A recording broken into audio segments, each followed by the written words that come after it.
আসসালামু আলাইকুম। শুভেচ্ছা জানাচ্ছি, আমি হাবিবুর রহমান।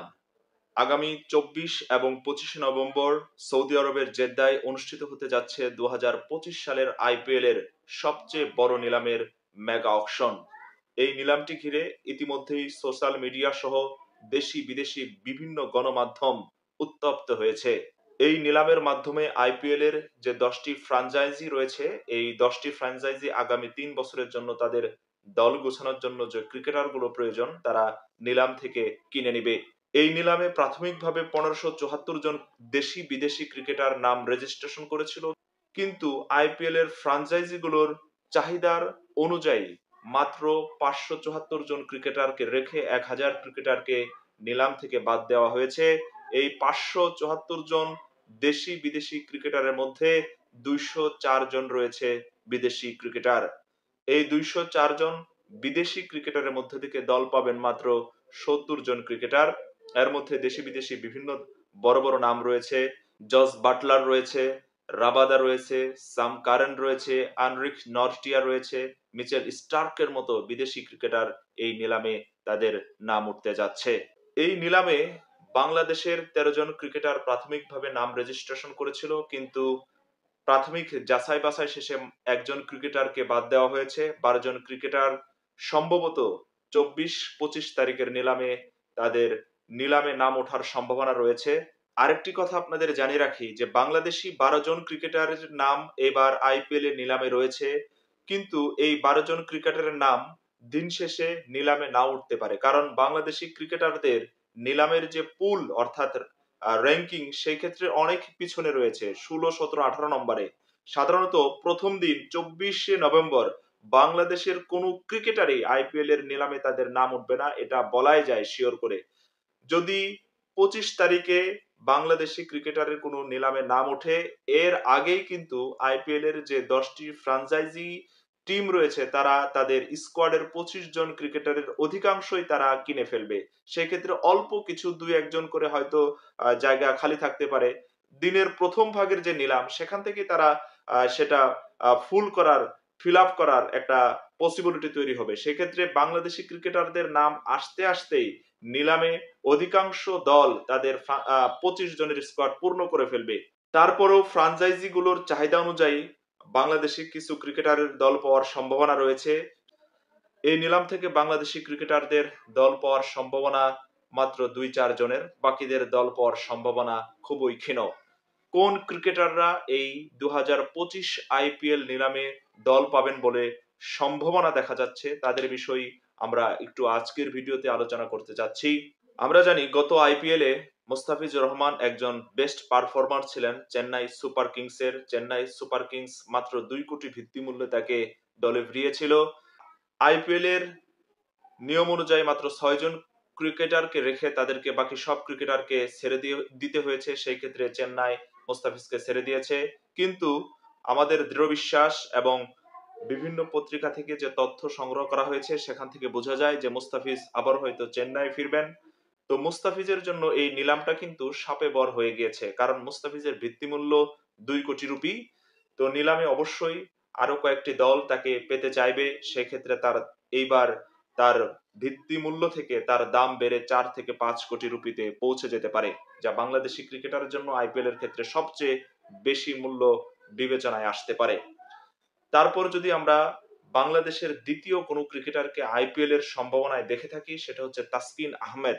কারণ আমরা জানি তাসকিন আহমেদকে বিগত ৩টি আইপিএল এর বিভিন্ন ফ্র্যাঞ্চাইজি, বিশেষ করে Lucknow super giant, Punjab kings এবং কলকাতা নাইট রাইডার্স তাকে খেলার জন্য অফার করেছিল, কিন্তু বাংলাদেশ ক্রিকেট বোর্ড তাকে এনওসি না দেওয়ার কারণে তাসকিন আহমেদ আইপিএল খেলতে পারেনি। প্রধান বাধা হয়ে দাঁড়িয়েছিল অনাপত্তিপত্র। এইবার যেহেতু বাংলাদেশ ক্রিকেট বোর্ড আইপিএল খেলার ব্যাপারে সদিচ্ছা প্রকাশ করেছে ক্রিকেটারদের, যে ক্রিকেটার আইপিএল এর নিলাম থেকে দল পাবে তাকে পুরো মৌসুমের জন্য বাংলাদেশ ক্রিকেট দল খেলার অনুমতি দিবে, সেই ক্ষেত্রে বাংলাদেশি ক্রিকেটারদের দল পাওয়ার সম্ভাবনা অবশ্যই বেড়ে যাবে। তাসকিনের গতি রয়েছে, সুইং রয়েছে, তার লেংথে বল করার ক্ষমতা রয়েছে, সেই ক্ষেত্রে আইপিএল এর দলগুলো তাকে অবশ্যই পেতে চাইবে, কারণ তার ভিত্তি মূল্য মাত্র ৭৫ লাখ রুপি। এরপরে যদি কোনো ক্রিকেটারকে আমরা আইপিএল এর সম্ভাবনার মনে হয় যে আইপিএল এর নিলাম থেকে দল পাবে এরকম কোনো এরপরের ক্রিকেটারকে যদি আমরা চিন্তা করি, তাহলে অবশ্যই অবশ্যই নাহিদ রানা। কারণ বিগত 4-5 মাস নাহিদ রানার যে আন্তর্জাতিক অভিষেক এবং পারফরম্যান্স, বিশেষ করে তার গতি, নাহিদ রানার যে পেসটা রয়েছে, কারণ আইপিএল এর দলগুলো যখন বিদেশি কোনো বলারকে টার্গেট করে তার অবশ্যই পেসটা ভালো দেখে, যে বলারের জোরে বল করতে পারে সেই বলারকেই তারা দলে ফেরানোর চেষ্টা করে ফ্রাঞ্চাইজি গুলো। সেক্ষেত্রে নাহিদ রানার একটা সম্ভাবনাময় নাম এবার আইপিএল এ দল পাওয়ার ক্ষেত্রে। কারণ মুম্বাই ইন্ডিয়ান্সে তার যাওয়ার সম্ভাবনা বেশি। যদি কোনো দল তাকে কিনে, আমরা মনে করি যে মুম্বাই ইন্ডিয়ান্স নাহিদ রানাকে নিতে পারে। কারণ ইতিপূর্বে মুম্বাই ইন্ডিয়ান্সের প্লেয়ার কেনার যদি আমরা একটা স্বাভাবিক একটা তালিকা লক্ষ্য করি, তারা যে বিদেশি ফাস্ট বোলার গুলো নেয় সাধারণত সেখানে তারা যে পেসার গুলোর গতি রয়েছে, বাউন্স রয়েছে, এরকম পেসারকে তারা সাধারণত দলে ফেরায়। পাশাপাশি কিছুদিন আগে নাহিদ রানার ওয়ানডে অভিষেক হয়েছে আফগানিস্তানের বিপক্ষে মধ্যপ্রাচ্যে। সেখানে নাহিদ রানা 150 কিলোমিটারের বেশি গতিতে বল করার সামর্থ্য দেখিয়েছে এবং আফগান ব্যাটসম্যানদের যথেষ্ট পরিমাণ ভুগিয়েছে। সেই ক্ষেত্রে নাহিদ রানা 3 নম্বর বাংলাদেশি হিসেবে এবার আইপিএল এ খেলতে পারে। এর বাইরে আইপিএল খেলার সম্ভাবনা থাকলে সাকিবের কিছু রয়েছে, যদিও সাকিবের বিগত 2-3 বছরের টি-20 পারফরমেন্স খুব বেশি ভালো নয়। সে জাতীয় দলেও নিয়মিত এখন খেলছে না। তারপরেও তার যে অভিজ্ঞতা রয়েছে, বিগত কয়েক মৌসুম সে আইপিএল খেলেছে, আইপিএল এর যে এনভায়রনমেন্ট তার অভিজ্ঞতায় রয়েছে, সেই দিক বিবেচনায় সাকিব আল হাসানও দল পাওয়ার সম্ভাবনা রয়েছে। পাশাপাশি সাকিব আল হাসান যেহেতু পুরো মৌসুম খেলতে পারবে, তার সম্ভাবনা অবশ্যই বেড়ে যায়। সে পাশাপাশি কিছুদিন আগে চেন্নাই তাদের ব্র্যান্ড ভ্যালুতে, অর্থাৎ তাদের যে প্রচার মাধ্যম, সেখানে জাদেজার বিকল্প হিসেবে একজন বাহাতি অলরাউন্ডারের যে সাকিবের শ্যাডো ব্যবহার করেছিল, সেই ক্ষেত্রে অবশ্যই সাকিব ভক্তদের মনে একটা আশার সঞ্চার বেঁধেছে যে চেন্নাই হয়তো সাকিবকে জাদেজার বিকল্প হিসেবে কিনতে পারে। কিন্তু আমরা আরেকটা বিষয় লক্ষ্য করলে দেখতে পারবো যে চেন্নাই সুপার কিংস সাধারণত অভিজ্ঞ ক্রিকেটারদের কিনে থাকে। কারণ চেন্নাই সুপার কিংস অভিজ্ঞতার তারা একটা মূল্যায়ন করে। তারা এমন খেলোয়াড়কে কিনতে চায় যার ন্যাশনাল ক্রিকেট খেলার অভিজ্ঞতা অনেক বেশি, ক্রিকেট সেন্স, ক্রিকেট প্রখরতা যার ভিতরে আছে, এরকম ক্রিকেটারকে কিনে। এবং পাশাপাশি চেন্নাই সুপার কিংস ভিন্ন ভিন্ন দেশ থেকে আলাদা আলাদা ক্রিকেটার কিনে তাদের ব্র্যান্ড অ্যাম্বাসডরের পরিধি বৃদ্ধি করার জন্য। পাশাপাশি আরেকজন ক্রিকেটারের কথা না বললেই নয়, শরীফুল ইসলাম। গত আইপিএল যিনি খেলার সুযোগ পেয়েছিলেন, লখনৌ সুপার জায়ান্ট থেকে তাকে সরাসরি অফার করা হয়েছিল আইপিএল খেলার, কিন্তু অনাপত্তিপত্র না পাওয়ার কারণে তিনি আইপিএল এ যেতে পারেননি।